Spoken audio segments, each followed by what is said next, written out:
de mal pro Lula, Deus mandou foi pro Bolsonaro. Tá difícil ser crente. Ela tá quase lá, ela tá quase entendendo tudinho. E o mais impressionante, ela tá entendendo sem racionalizar nada, só pelo caminho da fé mesmo. Mas aqui racionalizar é o que a gente vai ter que fazer. E tudo começa com uma análise do que foi dito ali. Prenderam o Bolsonaro. Eu estava orando tanto, mas tudo que eu profetizei de mal para o Lula, Deus mandou foi para o Bolsonaro. Está difícil ser crente. Será que está difícil ser crente ou será que está difícil ser crente desse jeito aí que a senhora tem sido? E para lançar essa pergunta com todo o respeito à senhora e às suas fortes emoções, porque eu também as sinto, né? Eu gostaria de destacar um trecho muito específico da sua fala. É esse aqui. Tudo que eu profetizei de mal. Olha que até outro dia essa coisa de profetizar o mal tinha outro nome. Profetizar o mal era jogar praga, ou pior, era amaldiçoar. E amaldiçoar não é lá muito cristão, Cristo mesmo nunca fez isso. Cristo propôs, em seu tempo, uma revolução moral, o exato inverso do que a senhora está fazendo. Porque antes dele, já valia o mandamento, não matarás. Aí vem Cristo e ensina. Eu, porém, vos digo que todo aquele que se irar contra seu irmão estará sujeito a julgamento. Ou seja, não é necessário cometer o ato de maldade para cair no erro. Basta cultivar o sentimento e o pensamento associados à maldade para enfrentar isso que Cristo chamou de julgamento. E ninguém precisa ser lá muito religioso para se conscientizar do peso desse julgamento aí. Porque esse julgamento não precisa ser necessariamente divino, conduzido por Deus. O julgamento que pune a maldade que a gente cultiva no coração e na mente pode se dar aqui mesmo e por meios muito materiais. A raiva tem efeitos semelhantes ao do estresse crônico. Aumenta os níveis de cortisol, prejudica o corpo em vários níveis, da digestão ao sistema cardiovascular, passando pelo comprometimento da imunidade. O ódio adoece. E não interessa como a senhora justifica esse ódio ou o que a senhora odeia. Pode odiar o maior esquema de corrupção da galáxia, a cultura woke, a invasão do Ocidente. Ódio é ódio, adoece. Adoece e compromete a tomada de decisões, porque numa hora faz a senhora achar que é uma boa ideia vandalizar o banheiro do Senado. 67 anos! Tá quebrando tudo! Quebrando tudo e cagando essa bosta aqui! Cagou lá no banheiro, fez uma sujeira lá! E na outra te condena a 17 anos de prisão. A resposta do ódio em quem o cultiva é sempre a mesma. Uma bomba de cortisol que compromete o corpo e a mente. É como funciona a natureza, que os religiosos preferem chamar de Deus. Tudo bem, chame como quiser, porque a gente está falando de um conjunto de leis que é imutável e inescapável. Nunca falha. Pelo menos nesse ponto a gente tem um consenso. Nunca o Senhor falhou. Nunca, absolutamente houve falha da tua parte. É preciso ter isso em mente. O bolsonarismo fez os nossos irmãos esquecerem da revolução moral que o cristianismo representou em seu tempo. Uma revolução segundo a qual é necessário purificar não só os nossos atos, mas também os nossos pensamentos. Eu sou o Arvro. Cadê o Arvro? Vamos voltar. Bora, Arvro! E eu tô aqui para entender como Bolsonaro criou um cristianismo à sua imagem e semelhança. Uma coisa feia. E eu me desafio a olhar para ela do jeitinho que ela é, sem odiar. Não é fácil.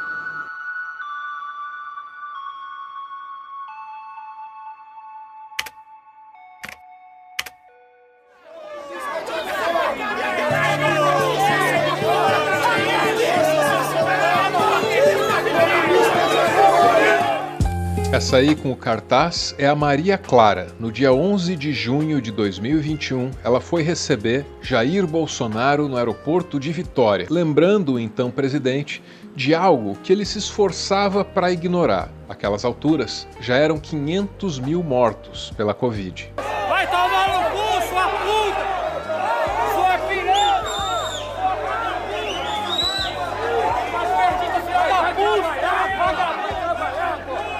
Trabalho não, pô. Apesar das ofensas, a Maria Clara permaneceu firme e inabalável. Até que alguém vem e rasga o cartaz.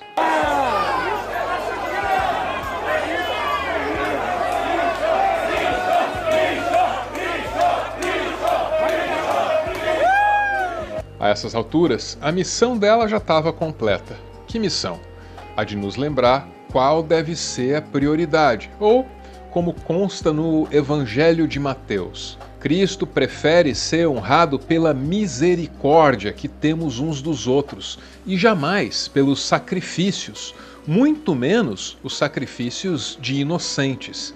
E assim, a nossa jovem heroína Ana Clara nos coloca mais perto da vontade de Cristo que muito pastor por aí. E ela faz isso sem qualquer proselitismo religioso. Ela não ostenta símbolos cristãos. Ela usa, isso sim, uma camiseta que homenageia o nosso sistema de saúde e uma banda punk. E tudo bem, porque no Brasil, esse país de sinais invertidos, o bolsonarismo adotou a simbologia cristã como um mero enfeite, esvaziada de significado e principalmente daquela compaixão que é tão importante. A gente ultrapassou o número de mortes da China hoje. O Brasil E daí? não vai. Lamento. Quer que faça o quê? Eu sou Messias, mas não faço milagre. Pois o tempo passou e um Jair adoecido foi preso depois de tentar um golpe de Estado. Tá aí a reação do filho dele. Pode prender meu pai aí. Talvez vá condená-lo à morte. Lamento. É triste, com certeza. Mas se você acha que aqui a gente vai parar, eu te garanto, a gente vai dobrar a aposta. É inevitável notar a semelhança. Eduardo reage ao sofrimento de Jair da mesma maneira que Jair reagiu ao sofrimento dos mortos na pandemia. Talvez vá condená-lo à morte. Lamento. É triste, com certeza. É a mesma palavra, dita com a mesma frieza, até parece ironia. Lamento. Lamento. Quer que faça o quê? É triste, com certeza. Lamento. Lamento. Como se sabe, Eduardo tentou usar a derrocada do pai para turbinar a própria carreira política e demonstrou desrespeito a Jair em vários momentos. A prisão do pai nunca tirou o sono dele e nas últimas semanas ele já estava sendo cada vez mais sincero a respeito disso. A avaliação do senhor seria melhor essa prisão num ambiente militar ou num ambiente de uma superintendência da Polícia Federal, assim como ficou o ex-presidente Lula? Isso aí é um absurdo. Agora onde meu pai vai ser preso, tanto faz, né? Eu não tô muito preocupado, não. No cerne do bolsonarismo existe essa indiferença ao sofrimento alheio. Bolsonaro é assim e os filhos não saíram muito diferentes disso. Só que o bolsonarista é outra história. Tem bolsonarista que sente por Bolsonaro o que Bolsonaro jamais sentiu por ninguém: compaixão. Temos que se levantar ou agora ou nunca. Ou então eles calam e as forças se acabam e aí, pronto, a injustiça toma conta de tudo. Vamos lá, gente. Bolsonaro livre. Para esses bolsonaristas que sentem por Jair algo que Jair jamais sentiria por eles, vigora nesse momento da prisão um certo luto. E o primeiro estágio do luto qual é? A negação. Prisão do nosso capitão Bolsonaro, que foi preso hoje, mas segundo a informação que eu tenho, tudo foi uma grande estratégia do plano da aliança para que ele fosse preso justamente para causar essa comoção popular e trazer as consequências que isso vai trazer com a entrada dos americanos e com as próximas ações que vão ser grandes, porque muita gente grande vai entrar em cana, né? Então foi até mesmo uma ordem do Loirão. E a maioria dos bolsonaristas parece, de fato, presa a esses estágios iniciais do luto. Às vezes eles estão em negação, às vezes eles estão na raiva. Poucos conseguem dar o próximo passo lógico em direção à barganha. Aliás, um breve parêntese para falar de barganha. Houve um tempo em que conseguia o melhor desconto quem barganhava melhor, quem passava a melhor conversa na boca do caixa. Só que isso foi em tempos remotos, quando todo o comércio era pequeno e toda compra exigia mais diálogo. O mundo se industrializou, se massificou e hoje ganha o melhor desconto não quem fala melhor, mas quem observa melhor. Os descontos são sazonais, então você pode ter esse critério em mente e ser esperto. Por exemplo, o chocolate mais barato do ano vem na semana depois da Páscoa. Mas mesmo quando você adere a essas datas já marcadas pelo comércio, a atenção é muito importante. E a Black Friday deve ser o melhor exemplo disso. Só com atenção você pode saber quem está oferecendo um desconto de verdade num produto que de fato você precisa. E aí eu recomendo direcionar sua atenção para o site da nossa Insider. A Black Week deles não tá para brincadeira. As compras a partir de R$ 399 estão rendendo brindes muito desejados. Até a Tech T-Shirt e o Perfect Top entraram nos brindes.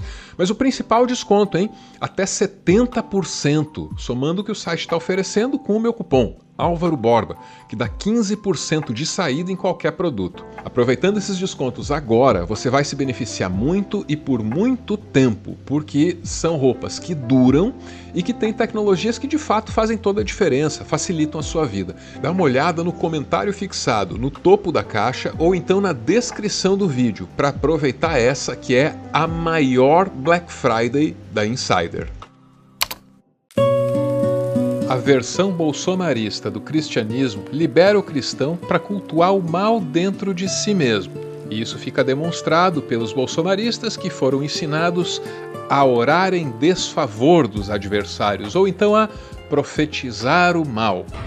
Eu tava orando tanto, mas tudo que eu profetizei de mal pro Lula, Deus mandou foi pro Bolsonaro. A versão bolsonarista do cristianismo também nega compaixão, que é um aspecto central da doutrina cristã. E isso ficou muito explícito na pandemia. Eu estou com Covid.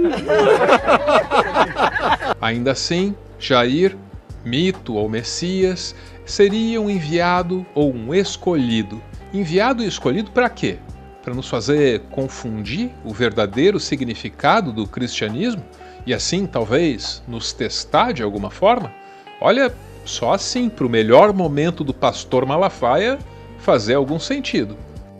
Deus escolheu as coisas loucas para confundir as sábias. Deus escolheu as coisas fracas para confundir as fortes. Agora a coisa vai ser mais profunda. Deus escolheu as coisas vis, de pouco valor. As desprezíveis, que podem ser descartadas. As que não são, que ninguém dá importância, para confundir as que são, para que nenhuma carne se glorie diante dele. É por isso que Deus te escolheu. Mas será que foi mesmo Deus que escolheu Jair? Ou teria sido Jair o escolhido pelo Brasil, só para dar vazão a alguns dos aspectos mais sombrios, até então recalcados, da nossa identidade nacional? E entre esses aspectos, tem aí um certo desamor, um ódio não apenas ao diferente, mas também um ódio contra a própria identidade nacional, uma falta de autoestima que às vezes é chamada de complexo de vira-lata. Cheiro de haitiano aqui em São Paulo. Já me falaram que era no plenário, o cara gritou, um petada gritou. Se fosse da Suécia, você não estava criticando. Eu falei, imbecil, eu sou da Suécia, vai vir com esse lixo aqui. Esse complexo de vira-latas sempre foi um elemento definidor do bolsonarismo, um movimento que muitas vezes combateu a brasilidade com a mesma fúria que combateu aí uma tal esquerda. Vamos fuzilar a petralhada aqui do Acre! E foi a partir de discursos assim que os comentaristas políticos começaram a apontar os efeitos de uma tal polarização. Polarização, sabe o que é polarização? É meu pau em sua mão. Porra. Curiosamente, só se passou a falar em polarização depois do surgimento do bolsonarismo, que fez de tudo para fanatizar e dividir. Mais um aspecto do bolsonarismo que só pode existir em oposição ao cristianismo. A palavra final de Cristo sobre polarização está em Lucas. Todo reino dividido contra si mesmo será devastado, e casa contra casa cairá. E a divisão que o bolsonarismo promoveu continua valendo depois da prisão dele. Na porta da Polícia Federal, uns foram lamentar, outros foram comemorar. E aí não demorou muito, veio a agressão. De quem?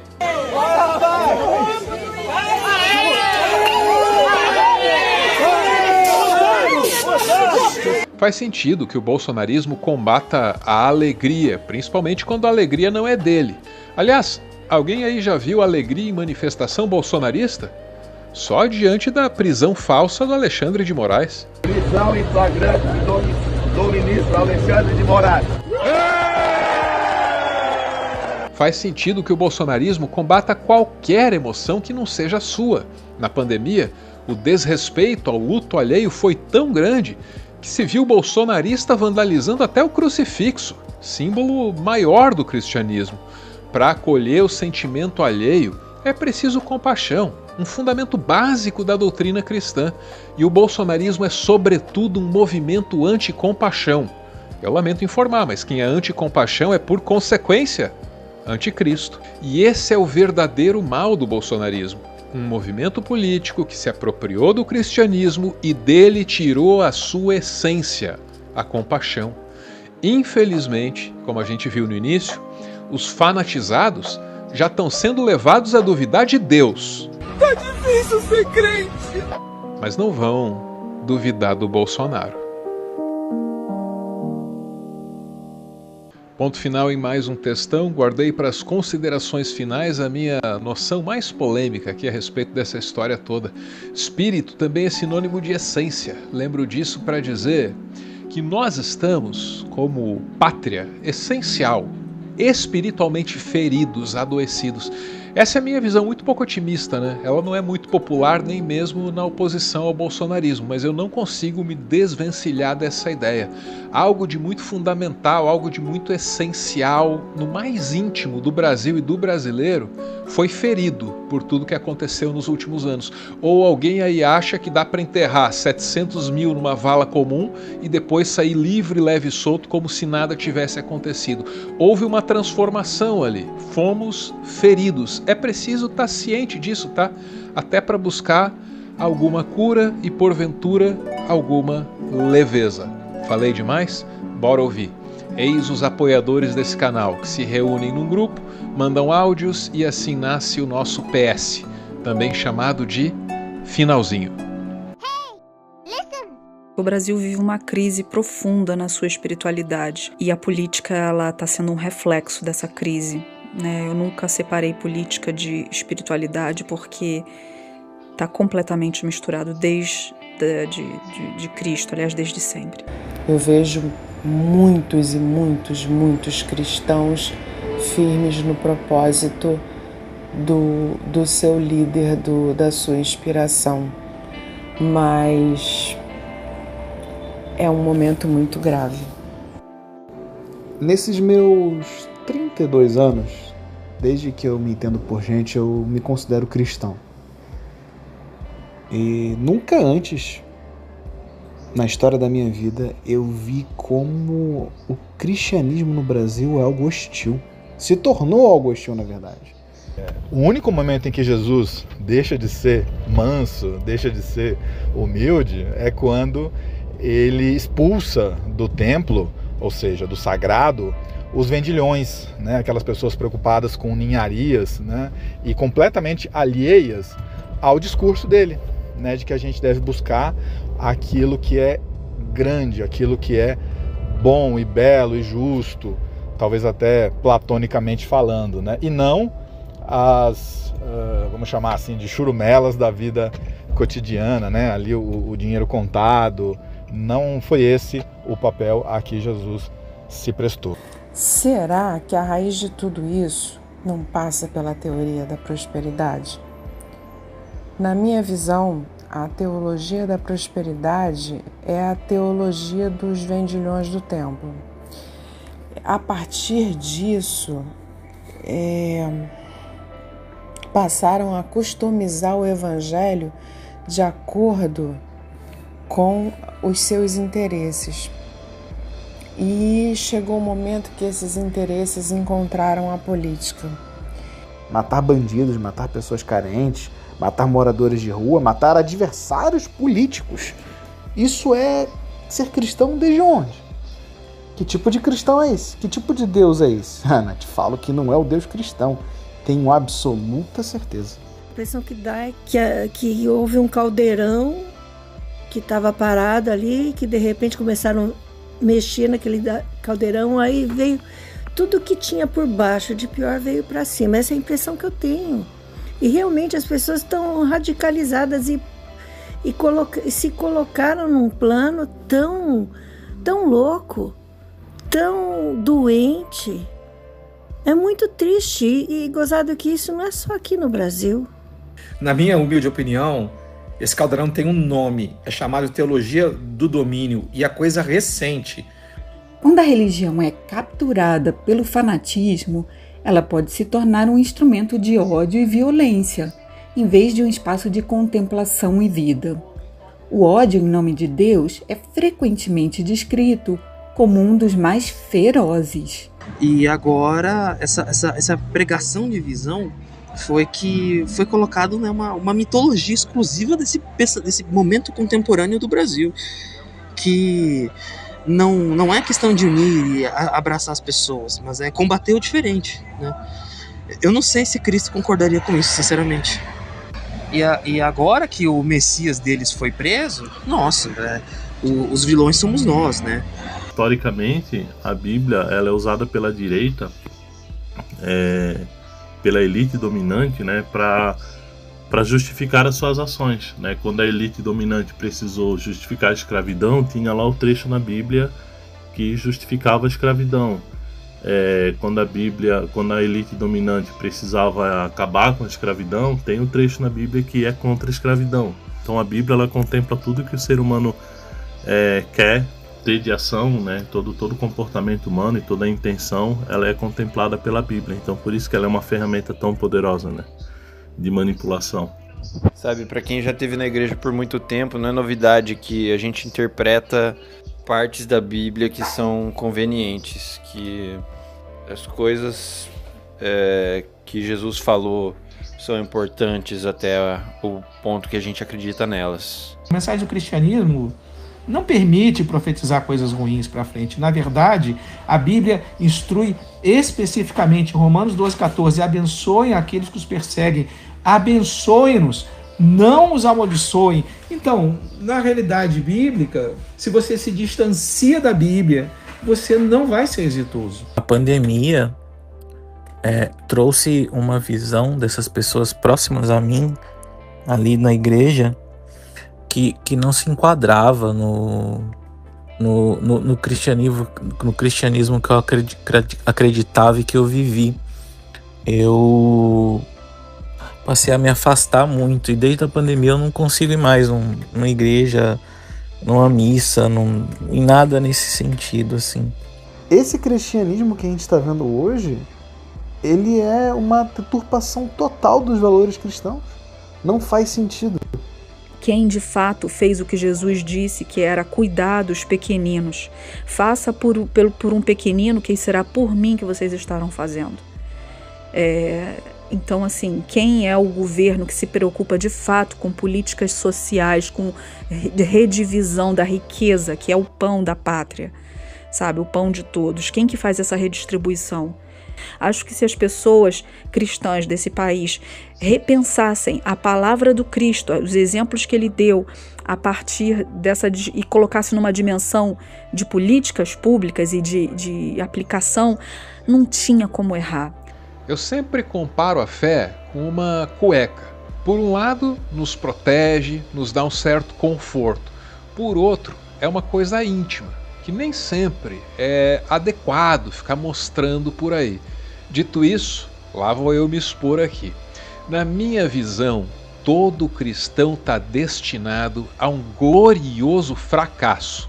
Eu falo da derrota maravilhosa, que é tentar encarnar o exemplo de Cristo para conseguir ser, no máximo, uma imitação muito da imperfeita. Com fé e até um pouquinho de raciocínio, a gente percebe que esse é o caminho para que sejamos nós os milagres nas vidas uns dos outros. E se quiser ser o milagre da minha vida, se inscreve aí no canal. Eu vou ficar muito, muito feliz mesmo. Um beijo e, como sempre, valeu!